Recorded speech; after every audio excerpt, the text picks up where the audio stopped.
अब आपके सामने ये क्वेश्चन है पाइथन में जिसका आउटपुट आपको निकालना है। It is using functions and global variables. तो इसमें फंक्शंस एंड ग्लोबल वेरिएबल्स का कंसेप्ट यूज हो रहा है एंड वी हैव टू सी कि आपको रिजल्ट कैसे देगा। तो सबसे पहले तो हमारे पास यहाँ पर एक वेरिएबल क्रिएट हो गया है a, जिसके अंदर 5 है। फंक्शन शुरू हो गया। फंक्शन से तो हम कुछ करते ही नहीं है, इतने पार्ट को हम तभी एग्जीक्यूट करेंगे जब फंक्शन कॉल होगा। हम अब यहाँ आ जाते हैं जहां से एग्जीक्यूशन हो रही है। b is equal to add a। So this is calling the function.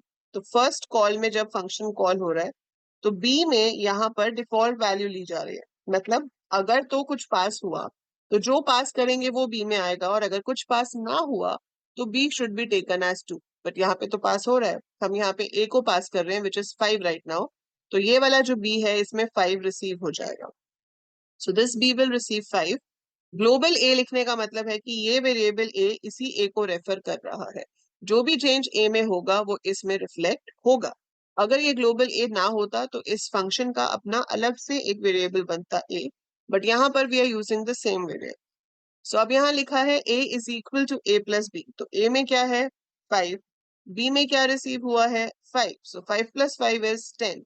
a की न्यू वैल्यू क्या हो गई 10। सो a बिकम्स 10। प्रिंट करा रहे हैं हम a हैश b।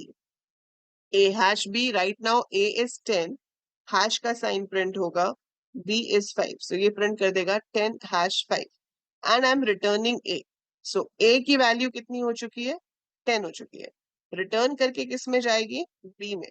सो यहाँ पर एक वेरिएबल है b जिसके अंदर आपके पास 10 आ गया। ठीक है, अब यहाँ फिर से प्रिंट कराया गया। प्रिंट ए तो चेंज हो चुका है, सो मॉडिफाइड है, ग्लोबल वेरिएबल है, तो जहां पे भी आप उसको यूज करोगे वो उसकी मॉडिफाइड वैल्यू को यूज करेगा। तो a इज यूज्ड एज 10, फिर हैश प्रिंट होगा, b की वैल्यू को प्रिंट करेगा, b में भी क्या रिसीव हुआ था 10, so it will print 10 hash 10। ठीक है, फिर से कॉल हो गया b is equal to add b। अब हम b को पास कर रहे हैं, तो जब सेकेंड कॉल होगी तो ऊपर वाला ये जो b है इसमें नीचे वाले b की वैल्यू आ जाएगी, मतलब 10 आ जाएगा। So this b becomes 10, it's not 2, it becomes 10। a global है, ठीक है। a कितना है 10 है, b कितना है 10 है। 10 प्लस 10 करेंगे a की वैल्यू 20 हो जाएगी। अब हम प्रिंट कराएंगे तो a की वैल्यू प्रिंट होगी 20 हैश, b में क्या रिसीव हुआ था 10, तो 10 प्रिंट होगा। रिटर्न ए करेंगे, फिर बी में वापस आ रहा है, अब बी 10 से चेंज होकर 20 हो जाएगा क्योंकि ए रिटर्न हो रहा है जिसकी वैल्यू 20 है। So b is also going to receive 20। Again a print होगा which is 20 hash, b print होगा विच इज अगेन 20, क्योंकि अब जो रिटर्न हुआ था उसकी वैल्यू चेंज होकर 20 हो चुकी है।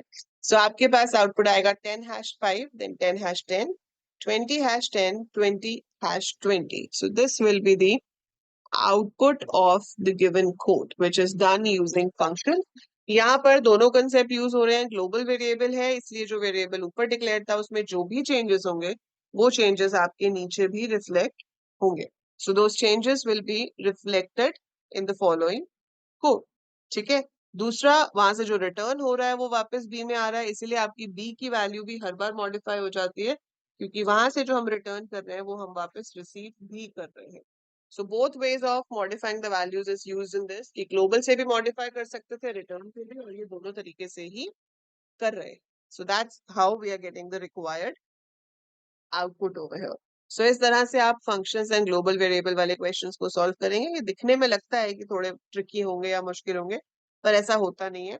इनको आप ध्यान से देखेंगे, एक एक स्टेटमेंट करके एग्जीक्यूट करेंगे तो बहुत ही इजीली आप कर पाओगे।